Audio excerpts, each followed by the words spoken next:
So this is gonna be another movie review.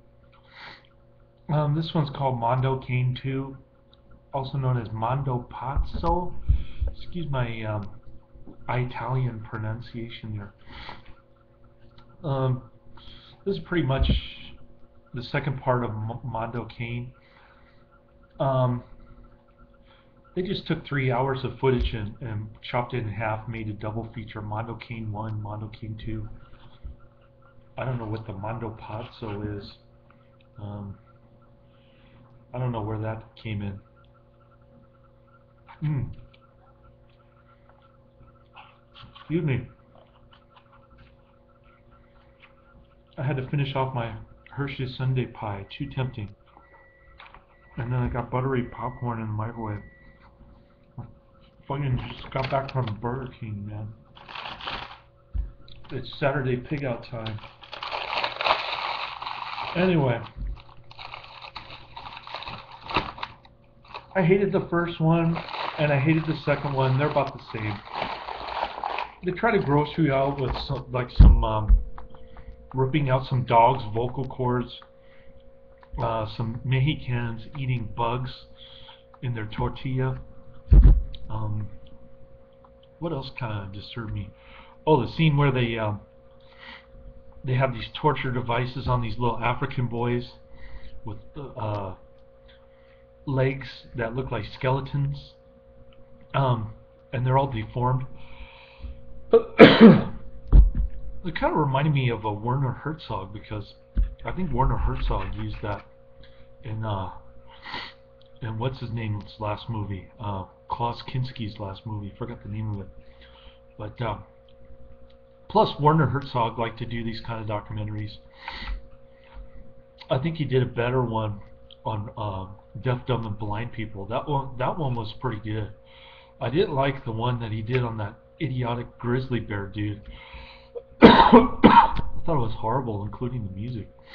But yeah, if you're into National Geographic, Holocaust documentaries, um, Werner Herzog documentaries, Mondo movies in general, you'll probably like this. I hated it. Um, it wasn't realistic. I think there was only one lady in there with hairy armpits, and this was produced in Italy by the same producers of Mondo Cane. Obviously, they just shot a bunch of stuff and they split it into two movies and they made it a double bill. So that's my take on it. But yeah, both movies suck. Like I said, there's only one woman with hairy armpits. I think there's one Mondo flick. I forget the name of it. Um, that's narrated by the immortal Boris Karloff, that has Japanese wrestlers with hairy armpits. Okay, that's more realistic. But for instance, in this one, they pretend like slavery still exists. They they show some 12 to 16-year-old girls being sold as prostitutes for bordellos in Asia, presumably. At least that's what we were told. um, so if they're getting paid, they're not a slave. Okay, I'm sorry, but I hate to make that distinction. I know it's tasteless. Not to call teenage prostitutes slaves, but if they're making money, they're not a slave. A slave is when you basically work for food and shelter, that kind of thing.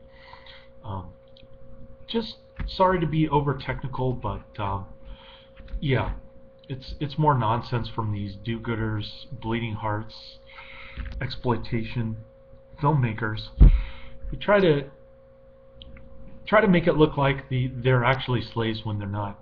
It's all fake, basically, is what I'm trying to say.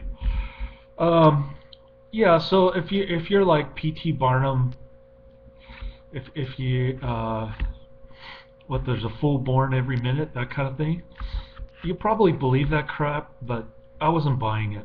I didn't even think that the tortured kids were realistic. Basically, African kids being tortured, having their bodies disfigured becoming cripples essentially, so that so that their slave drivers, their torturers, can make money from people who feel sorry for them on the street. I didn't even think people had money in Africa to give to cripples, but I could be wrong. In 1963, I don't know. I wasn't born back then, so I just took it with a grain of salt. I thought a lot of it was staged and phony, and yeah, you're probably better off watching Faces of Death or something. It was probably cool back in 1963 because it was rated R. One of the few movies that was rated R. And it's from Italy too, so they don't care about social taboos, that kind of thing. Um, so yeah, by today's standards, it looks pretty tame though. At least that's my opinion. It might have been cool back in 1963. Something to turn your stomach or make you feel less than at ease, so to speak. But yeah, it wasn't that big of a gross out. There were a few scenes like that. All in all, though, oh, when they're eating an alligator, that was pretty gross out. But so 4 scenes. I'll give them 4 scenes. Okay, 4.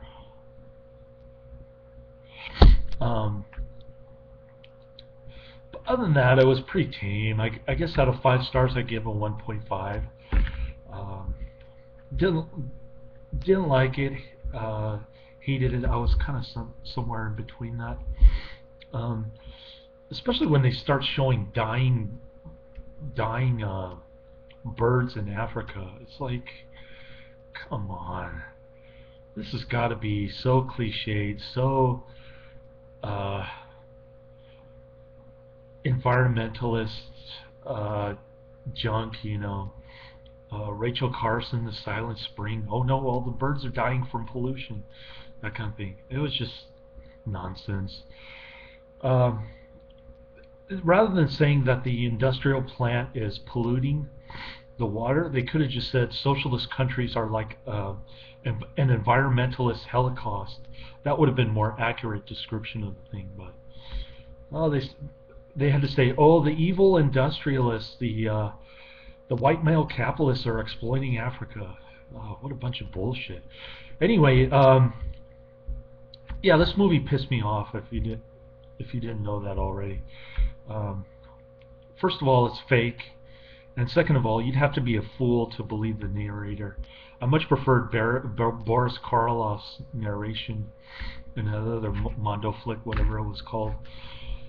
I gave that one 2 stars, just because it had Boris Karloff and the hairy armpit Japanese wrestlers. Anyway, not my kind of genre, dude. I know it's in the Psychotronic video guide, all these Mondo movies, but didn't enjoy them. I guess there was a time and a place for that kind of thing, and now is not the time or place. That's just my 2 cents worth. Nothing after inflation. Laters.